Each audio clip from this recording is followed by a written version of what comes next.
the news and to talk about something very important. Now, about 3 days from now will be Mazingira Day, and we want to turn our attention to the state of Kenya's environment. This is our forests, our rivers, the very thing that sustains us all and will sustain our futures, and of course the national call to conserve and protect this very thing. With me is the Cabinet Secretary for Environment, Climate Change and Forestry, Dr. Deborah Mulango. Karibu sana. And this is her first Mazingira Day since taking over the docket, and allow us to welcome her in a good way. Karibu sana, madam. Thank you, Victor. Thank you for having me. You're absolutely welcome. Now, the people at home, if you want to participate in this conversation, send in your feedback through the channels that you know. 22047 is the SMS line. On those of you who are watching on YouTube, send in your questions on the group chat, on the live chat, and I'll be happy to sample that. And on TikTok as well, send in your comments and any observations, and we'll be happy to address them. Karibu, madam. I want us to start with this. I mean, this is your first Mazingira Day as a CS. Can you talk to us about what the environment means to you personally? Yes. Thank you so much for having me, Victor. Karibu. And I was really excited when I was given the task by His Excellency the President. And when we looked at Mazingira Day, we asked ourselves what would be good, what would be ambitious, what would be impactful to the people of Kenya. And we really talk about shared responsibility. We need to reaffirm ourselves as Kenyans, as the community, and work together towards having a safe, clean, healthy environment, towards protecting our people, as well as having a good future for the children or the new citizens of Kenya.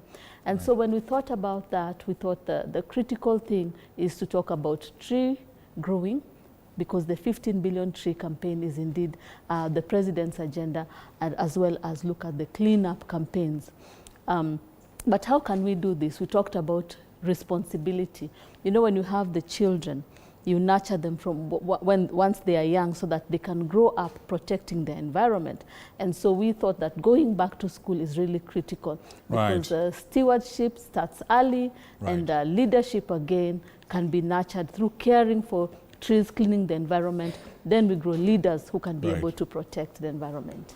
All right, that's really interesting, and I want us to delve into that in a moment, especially that strategy of going to the schools. But allow me to ask you this, and you come from a medical background, and before you were in charge of matters health, and now you're in charge of matters environment. These are two ministries that are connected to people and the planet, and the well-being of people and planet. Would you care to tell us a little bit about how your experience in the medical field, you know, influences your approach to leadership of say, the Environment Ministry? Yes, absolutely. I would just say it's similar, because currently in health, we're talking about a one health approach, where we have the human health, the environmental health, as well as the zoonotic or the animal health, because we learned a lot during COVID times. So environmental health is not new to me.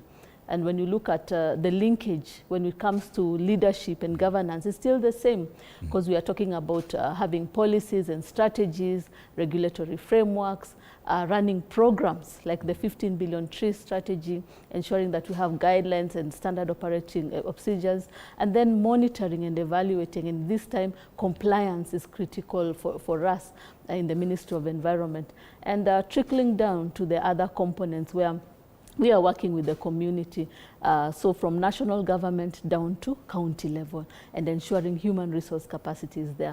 So really, I can say leadership and governance is really the same across the board. The template or the framework really is the same. It's just contextualizing or changing it to the kind of ministry you are in. I see, I see. Thank you. Now, this year's drive focuses on planting fruit trees in our former primary schools, and that's really interesting. I want to come to that in a second, but what you said about the 15 billion trees goal, which was set in 2022, correct me if I'm wrong, we are at about 1 billion right now. Yes. Talk to me about this momentum, and how are we actually going to get the road to the 15 billion from the 1 billion where we're at? Yes, so we are really excited that we've hit the 1 billion mark. when you look at the previous government, you know, in 5 years, they were able to plant just 38 million trees. But currently, in just a few years, just almost 2 years, and we're able to plant 1 billion. Yet again, we had our target. Our target was 3 billion trees to be planted. So we are still not there, but we are better off from where we started from.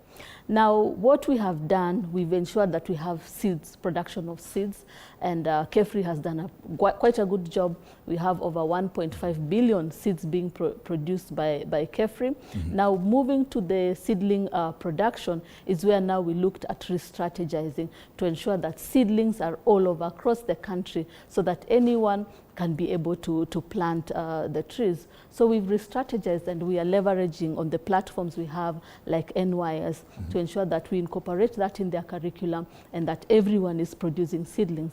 And then ultimately now have a drive, a community drive, community ownership to ensure that trees are being planted. And we have good practices from even our neighbors in Ethiopia, among others. So we are looking into how we can work towards ensuring that we are planting the trees. So yes, there's re-strategizing going on, and we believe we'll be able to achieve this. 30% of the trees should be fruit trees. I am passionate about fruit trees because I believe no child should sleep hungry. And so I said, why not, you know, guys, let us work towards fruit trees and let's have orchards in schools so that every child should can have a fruit. Yeah, because we are dealing with food insecurity, we're dealing with malnutrition, also ensuring that there's community ownership, that everyone should plant a tree. And that is why we're telling Kenyans, we need to be responsible, yeah, because every seedling that you plant will be able to support a child somewhere so that they can be able to get a fruit one time, even as they go to school. And that is the rallying call, that let us contribute the seedlings, let us contribute our money. Fruit tree seedling would cost around 100 to 150 Kenya shillings. And then let us go back to our primary schools to plant. But also, let us look at the cleaning up of the environment, like in the school. As we were just discussing, you remember, Victor, we said that we are again mentors of the young ones. They're looking up to us. And when we are cleaning the environment, when we are planting the fruit trees, when they are seeing this grow and they are seeing the fruits that come out of it, then they will be responsible for the environment and run with the cause, because it's about improving our economy, it's about food security, it's about ensuring that we are raising children who are responsible and who are caring for the environment. Right. Now, planting trees is one thing. Yeah. Keeping them or growing them is a whole other conversation, and I want us to address that in a moment. But let's pay some bills. If you're watching us from TikTok or YouTube, send in your feedback. We're happy to incorporate that. You heard from the minister herself. It's our responsibility. Let's digest on that. 30% of all the trees should be fruit trees. And the drive is being kick-started all across Kenya's schools. She's going to be telling us a little bit more about that. But now let's send some messages and we'll be right back.